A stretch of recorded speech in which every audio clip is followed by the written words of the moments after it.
जैसे पानी कभी नष्ट नहीं होता। पानी आपने स्नान कर लिया, स्नान का पानी जाके नाले में, बड़ी नदी में, नदी समुद्र में, वो नष्ट नहीं हुआ। यदि पानी तुमने धूप में रख दिया तो भाप बन के उड़ गया, नष्ट नहीं हुआ, वो वाष्पीकरण हो गया, वो फिर बरसेगा। जैसे पानी कभी नष्ट नहीं होता, उसका विनाश होता ही नहीं, हाँ या ना? उसी तरह तुम्हारे शब्दों का, तुम्हारे व्यवहार का, तुम्हारे अच्छे और बुरे कर्मों का कभी नाश नहीं होता, वो भोगने पड़ते हैं। नाश तब हो सकता है जब आप पूर्ण रूप से अपने आप को भगवान के चरणों में समर्पित कर देंगे। जब आप अपने आप को भगवान के चरणों में समर्पित करेंगे तो आपके पाप पुण्य भी भगवान के चरणों में जाके नष्ट हो जाएंगे और आपका मोक्ष हो जाएगा।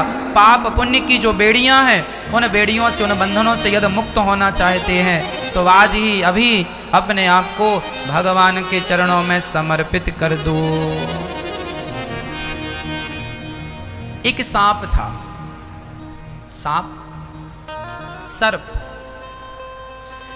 आपको पता है सर्प को यदि चोट लग जाए और उसके शरीर से रक्त निकल जाए, खून निकल आए, तो उसके शरीर में चींटियां लग जाती हैं। पता है आपको? यदि सांप को कोई चोट लग जाए ना, थोड़ी सी भी खरोंच लग जाए, खून आ जाए, तो सांप को चींटियां लग जाती हैं। और चींटी लगती हैं तो चींटियां उसे खाने लगती हैं, जिंदा सांप को। सांप बहुत कोशिश करता है चींटियों को झड़ाने की, झड़ा नहीं पाता। एक सांप था, बूढ़ा हो गया था। एक बार किसी ने पत्थर फेंका तो वो सांप को लगा, और सांप को लगने से वो सांप को घाव हो गया। घाव होने से सांप एक तो बूढ़ा हो गया, ज़्यादा तेज चल नहीं पाता, और घाव और हो गया। तब सांप को बहुत सारी चींटियां लगने लगी, और चींटियां लगी ना तो सांप तड़पने लगा। वो बार बार मुंह से अपने चींटियों को झड़ाए, पर कितनी झड़ाए? चींटियां तो चींटियां बहुत सारी हैं। चींटियों ने उसको जिंदा खाना शुरू कर दिया, तड़प रहा था। तब वहां से एक संत निकल रहे थे। संत ने देखा कि सांप को चींटियां खा रही हैं, तो सांप ने संत जी से हाथ जोड़कर कहा, संत जी, ये बगल में पत्थर पड़ा है, जरा उठा के मेरे मुंह में मार दीजिए। संत जी ने कहा, मैं क्यों मारूं? महाराज मुझे मार डालिए, मैं मरना चाहता हूँ। क्यों मरना चाहता है? देखो ना कितनी सारी चींटियां लग गई हैं, ये मुझे जिंदा खा रही हैं, मैं बहुत दर्द में हूँ, बहुत पीड़ा है। एक बार मैं मर जाऊंगा तो कम से कम ये चींटियां मरने के बाद खाएंगी तो तकलीफ नहीं होगी। महाराज बड़ी कृपा होगी, ये पत्थर उठा के मेरे सिर पे मार दो, मार डालो मुझे। संत ने कहा, भैया देख, यदि मैं तुझे मारूंगा तो तू तो मर जाएगा, लेकिन तुझे मारने का पाप मुझे लग जाएगा। मैं क्यों किसी की, आज तक मैंने किसी की हत्या नहीं की, मैं तेरी हत्या करके पाप क्यों सिर पे ला दूं? देख, मुझसे अपराध नहीं होगा। तो सांप ने कहा, महात्मा जी आप तो सब जानते हैं, आप मुझे बस इतना बता दो कि आखिर मैंने कौन सा पाप किया था जिस पाप के कारण मुझे ये कष्ट उठाना पड़ रहा है, ये सारी चींटियां मुझे खा रही हैं। कौन हूं मैं? कौन सा मैंने पाप किया था कि ये चींटियां मुझे जिंदा खा रही हैं? तब संत जी ने कहा, बेटा, पिछले जन्म में तू नेता था, नेता। जब सरकार समाज की सेवा के लिए, प्रजा के लिए पैसा निकालती थी तो तू गांव का, शहर का सारा पैसा तू ही खा लेता था।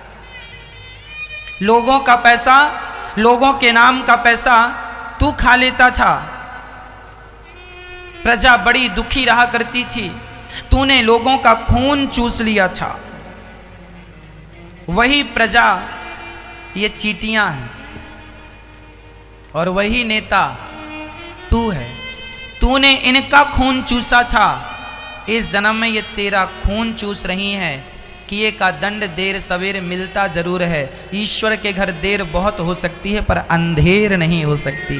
जैसा किया है वैसा भोग रहा है। इसलिए मेरी माँ, तुम ना गलत करना। जमाना कर रहा है, करने दो। वो अज्ञानी है, वो ना समझ है, आप तो समझदार हैं, आपको तो ये ज्ञान है। इस दुनिया में कोई भी दुख पाता है तो वह अपने कर्मों के कारण पाता है। सुख पाता है तो आपके अच्छे कर्मों के कारण। आपने किसी जन्म में अच्छे पुण्य किए थे जिसका परिणाम इस जन्म में आप सर्वगुण संपन्न है, अर्थात सुखी हैं। भगवान ने धन भी दिया है, पद भी दिया है, प्रतिष्ठा भी है, सब थोड़ा थोड़ा ईश्वर ने दे रखा है। खाने को रोटी है, पहनने को कपड़े हैं, रहने का घर है, समाज में नाम है, ये सब तुम्हारे पुण्य से मिला है, किसी जन्म के पुण्य से। यदि तुम्हें आज गरीबी मिली है तो ये भी तुम्हारे कर्मों का ही दंड है। तुमने जो पाप किया है उस पाप का फल तुम्हें इस जन्म में गरीबी के रूप में उठाना पड़ रहा है। पर कोई बात नहीं, गरीबी अमीरी जो है जो पिछले जन्म में किया था सो अब मिल रहा है। अब अच्छा करते चलो ताकि अगला अच्छा हो। आज लोग एक एक रोटी को तरस रहे हैं, आज लोग गरीब हैं, दुखी हैं। क्यों? क्योंकि सब अपनी अपनी करनी का, सब अपनी करनी का फल है। एक धनवान है, एक कंगाल है, क्या बताएं। अपनी करनी के फल सब पाएं। एक धनवान है, एक कंगाल है, क्या बताएं। अपनी करनी के फल सब पाएं। जो तुमने किया है दीपचंदी, जो तुमने किया है वो तुम्हें मिल रहा है। एक धनवान, एक निर्धन। तुमने पुण्य किया, धनवान बन गए। पुण्य नहीं किया, पाप ज्यादा किया, आज रोटी को मोहताज हो। पर जो किया सो किया, अब ना करना गलत, नहीं तो तब का तो अभी भोगा नहीं भोग रहा है, अब का पता नहीं कितना भारी होता है। हमारा धर्म है। इसलिए मेरी माँ, आप लोगों के अंदर दया है कि नहीं?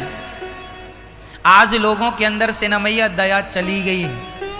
लोग बड़े निर्दयी हो गए हैं, इतने निर्दयी हो गए हैं आजकल लोग कि अपनी माँ को घर से निकाल देते हैं। दया होती तो क्यों निकालते? इतने निर्दयी हो गए हैं लोग कि खुद की सास, खुद की माँ भूखी घर में बैठी है, उसे 2 रोटी भी नहीं देते। क्या यह निर्दयता नहीं है? दया होती तुम्हारे अंदर तो तुम्हारे द्वार पर कोई भूखा ना बैठा होता। आज तुम्हारे दरवाजे में तुम्हारे अपने भूखे बैठे हैं, इसका मतलब तुम्हारे हृदय में तनिक सी भी दया नहीं। और दया ना होने का परिणाम जानते हो मेरी माँ? अगले जन्म में इसका बड़ा भयंकर परिणाम मिलता है। जब हम किसी पर दया नहीं करते तब हम पर भी कोई दया नहीं करता, हम पे कोई दया नहीं करता, तनिक सी दया नहीं आती किसी को। एक बैल था, गर्मी का समय था, हल जोत रहा था बैल। वह बैल बड़ा प्यासा था, बड़ा भूखा था। पर किसान हल जोतने वाले बैलों को पता है, अब तो ट्रैक्टर का ज़माना है। पहले क्या होता था, एक बांस के डंडे में एक कील लगाई जाती थी आगे की तरफ, बड़ी पैनी होती थी, वह बैल को चुभोई जाती थी, तब बैल चलता था। एक बैल था, बड़ा प्यासा था, बड़ा भूखा था। वह अपने मालिक की तरफ बार बार देखता कि पानी पिला दो, भोजन करा दो, पर मालिक तो खेत जोते जा रहा। उसकी हिम्मत नहीं एक पग रखने की। अंत में वह बैल भूख और प्यास से जमीन में गिर पड़ा, और जब गिरा तो उसके मालिक ने उसे बहुत मारा। उठ जा, मार मार के लाठियां मारी, वो सुई चुभोई, खूब मारा। बैल सोचा कि प्यास से तो तड़प रहा हूँ, भूख से तो तड़प रहा हूँ, ये मार रहा है। तो जैसे तैसे हिम्मत करके फिर खड़ा हुआ, फिर जुताई चालू, खेत जोत रहा। कि तो उस बैल ने भगवान से पूछा कि विधाता, मैंने ऐसा कौन सा पाप किया जिस पाप के कारण मुझे इतना निर्दयी किसान मिला है? ये ना मेरी भूख देखता है, ना मेरी प्यास देखता है, बस काम काम कराता रहता है। हे विधाता, मैं बैल हूं, मैं कुछ बोल नहीं सकता, मुझे बता दे मैंने कौन सा पाप किया है जिस पाप के कारण मुझे ये दंड मिल रहा है। तब विधाता ने कहा, बैल, पिछले जन्म में तू इस किसान का बड़ा भाई था, बड़ा भाई था इसका। अच्छा, ये किसान मेरा छोटा भाई था? हाँ, पिछले जन्म में तू इसका बड़ा भाई था, ये तेरा छोटा भाई। तू बड़ा था, तेरा बाप जल्दी से गुजर गया था, तू बड़ा था, तुझे सब ज्ञान था, कैसे खेती बाड़ी करते हैं, कैसे अपने नाम पे करते हैं। छोटा भाई तेरा कुछ ज़्यादा ही छोटा था, भोला था, सरल था, सीधा था। तूने सारी प्रॉपर्टी कब्जा कर ली, अपने नाम कर लिया और अपने छोटे भाई को फूटी कौड़ी नहीं दिया।